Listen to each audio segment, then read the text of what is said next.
In America's cities and towns today, flags will be placed on graves and cemeteries. Public officials will speak of the sacrifice and the valor of those whose memory we honor. I have no illusions about what little I can add now to the silent testimony of those who gave their lives willingly for their country.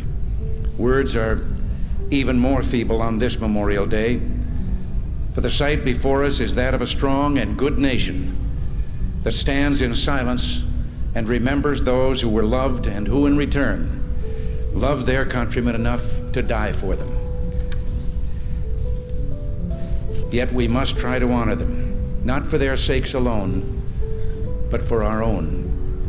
And if words cannot repay the debt we owe these men, surely with our actions, we must strive to keep faith with them and with a vision that led them to battle and a final sacrifice.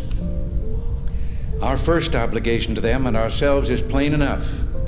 The United States and the freedom for which it stands, the freedom for which they died, must endure and prosper. Their lives remind us that freedom is not bought cheaply. It has a cost. It imposes a burden. And just as they whom we commemorate were willing to sacrifice, so too must we, in a less final, less heroic way, be willing to give of ourselves. Each died for a cause he considered more important than his own life. Well, they didn't volunteer to die. They volunteered to defend values for which men have always been willing to die if need be, the values which make up what we call civilization. And how they must have wished, in all the ugliness that war brings, that no other generation of young men to follow would have to undergo that same experience.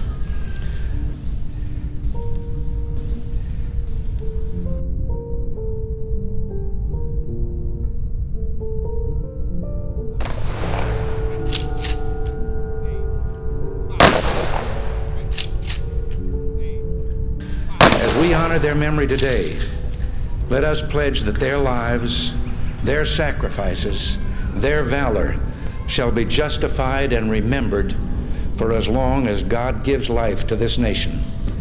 And let us also pledge to do our utmost to carry out what must have been their wish, that no other generation of young men will ever have to share their experiences and repeat their sacrifice.